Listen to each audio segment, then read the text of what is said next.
Good morning, afternoon, evening, and good dawn, fellow and future chosen. This is Cyphrix, and I have already had the pleasure of playing and fragging with a lot of you in this game as it is.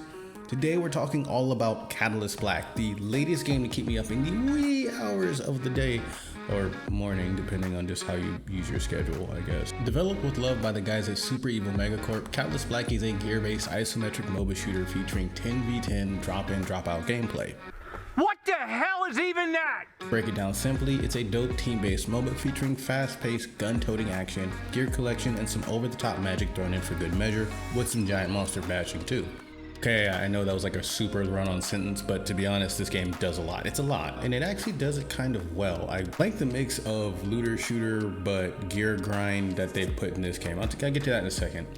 As I mentioned in a previous update, I've been dabbling in this game in the recent testing phase, and dear lord, does it have so much potential. It's like that young shonen anime that everyone sees crazy potential and they watch it week after week, just trying to see like what the character is gonna do next, what over the top thing is he gonna floor you with next. I've been playing this game every chance I got for the last week, waiting in line, cooking dinner, even on the toilet.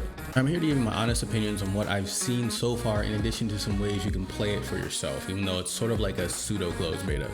First up, the good. Catalyst Black sports clean visuals and easy to use controls courtesy of its proprietary Evil engine. This makes the controls feel super smooth and familiar while providing really clean visuals. The graphics vaguely remind me of an MMO called WildStar from back in the day, or maybe a Disney Pixar movie. And it really is like tasty sorbet for the eyes. It's just like colorful and vibrant, and the effects are clean without feeling too over the top. Now, taking from their MOBA background, Super Evil Megacorp incorporated many traditional MOBA features such as jungling, sub-goals to buff your team, and multiple PvE encounters. Teamwork goes a long way towards coming out on top. Have a friend who specializes in defense run interference on the enemy, while you use a high DPS build to burst down the boss mob and rack up points for your team. Some boss monsters even feel like honest mini raid bosses, requiring you to dive, duck, dip, dive, and dodge your way through hordes of projectiles, AoE effects, and adds, all while still fighting the opposing team. In addition, their gear system is amazing and sports tons of depth. Your character chooses between a primary and heavy gun in addition to a skill that can use with a brief cooldown. Anyone getting like Destiny vibes from this? In addition, you get a trinket to give you subtle effects from movement speed, temporary shields, and more. You also get a tribal mask that gives you access to a monster form sporting extreme power that you can use to turn the tides on your enemies in a pinch. These monster forms kind of counter each other too in a strange way, so player skill does come into play when trying to see how to counter another player's monster form, or when to save your monster form for like a critical team moment.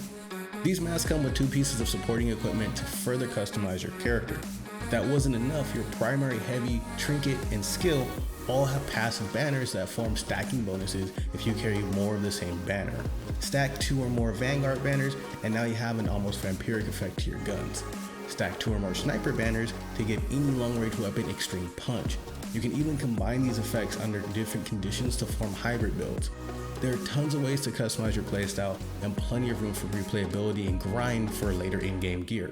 Plus, the 4 different game modes are literally the reason I keep coming back even after a soul-crushing defeat. And I mean, like soul-crushing, like don't come into this game with thin skin. You're gonna get teamed on, you're gonna get outplayed.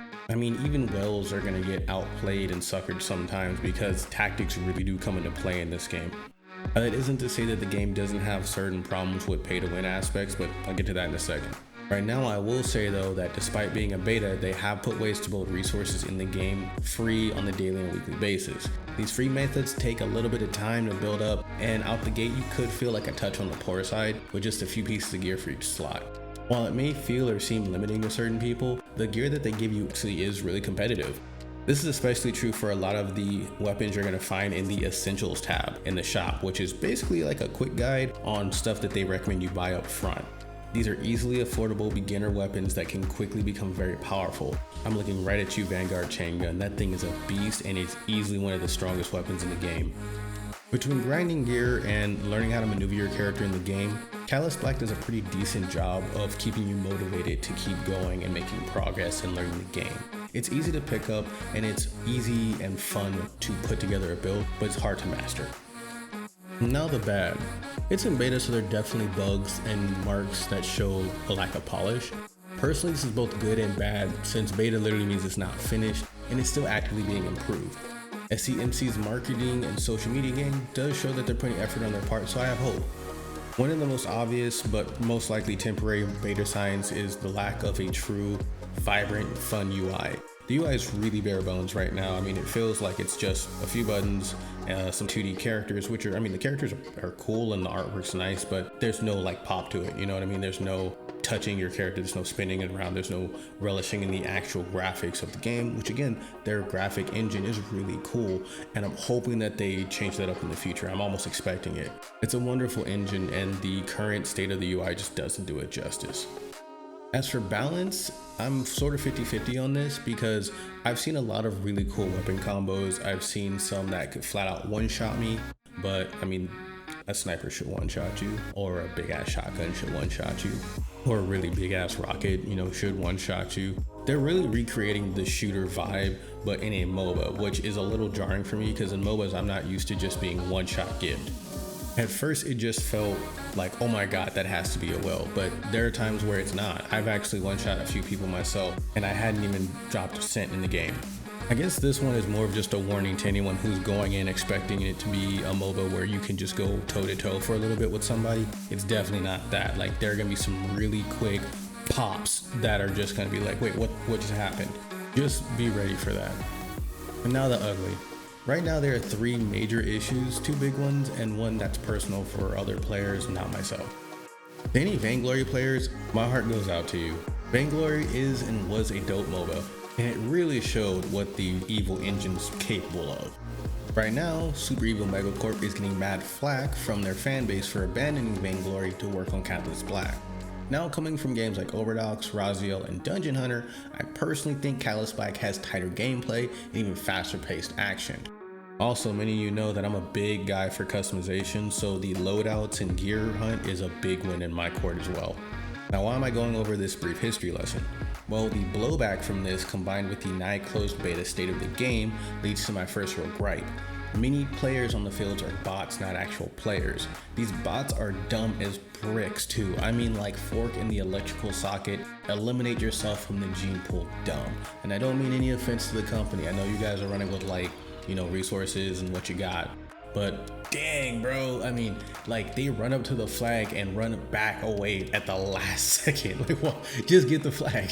Just get the flag for me, please. Thankfully, there are tons of players to play with and against, leading to an overall fun experience. But bro, like when you're the only human on a team against a team of even 2 regular human players, you can feel the difference in team dynamic. Any amount of human coordination can be extremely effective in this game, and it sucks when you're the only lone human soldier on yours. I've run into a whole group of, again, like 5v5, 6v6, and see the 2 humans on the team make a beeline for me because they know I'm the only real threat. This leads to my second major issue. The game is in a very beta state, and I understand that to build your house you need mortar, i.e. to build a great game during a pandemic and other worldly crises, you need resources and money. So the store is littered with a healthy assortment of packages and bonuses for what I am calling healthy donations to the cause. Currently, free-to-play players only have 2 daily missions and a weekly mission to build wealth and gear at a speed that feels laughable at the moment. I know maybe that sounds a little extreme or maybe dramatic, but that's what I meant earlier when I said some weapons just feel overpowered at first. A free-to-play player gains wealth so slowly that trying out different weapons is hard and a very, very slow process. This being, again, the really early stage of the game, I'm sure they're going to introduce ways to just make it rain gear in the future. But as of right now, just be prepared to have a little bit of a slow trudge expanding your gear inventory. I'll tell you, just like another player told me, after about 2 weeks of solid doing your dailies, and your dailies will take care of your weekly 100%, you'll start to just amass, quint, and dust, and you'll have gear that you want to level up. You'll have a sense of what gear works for you, what loadout. Maybe you go with a synergy, maybe you don't. Maybe you go with 2 synergies, who knows? But give it some time, and I promise you, you will get to the promised land. Okay guys, wrapping up, Catalyst Black has a lot of potential in my book. It has really, really clean, crisp, delicious, vibrant graphics, and that's like as many adverbs as I could think of right now to throw in front of that word. The graphics are awesome. I really, really enjoyed the cartoony style, but it's still like an easy to get into serious kind of gameplay vibe. The competition aspect of it is really intense. The tactics, the jungling, the odd mix of action ARPG with MOBA style tactics and different like aspects of PvE. It's a great blend of a game. It does a lot of different things at the same time, and it does a lot of them right. Now, there are also a few things that they could improve on, like weapon balances. I personally think banners should also come with some detriments to balance the bonuses that they give you, but we'll see how they go about it in the future. This is just initial thoughts. This is just a beta, of course. So I have hope. I'm hoping that they go in an awesome direction. Now, if you want to check out this game, check below for a few description links. There should be one to the Android TapTap client, and there should also be another one for Apple TapTap. Just go ahead and play around with those links. Look in the TapTap app once it's actually installed on your phone, and you should be able to download Catalyst Black. That client is only seasonally available, by the way. They only update it every couple of weeks, and it's available for a few weeks after that. So you can get some decent gameplay in, but you're not part of the closed beta and you're not part of the Geo beta. The Geo beta is limited to a few different countries, which I don't know off the top of my head at the moment, but it is on their website, I believe. Let me know what you guys think down below. Are you guys looking forward to the gear? You guys looking forward to the action? You guys like the graphics? Like, what does it for you? Love, peace, and elevate your hunch, y'all. Lades.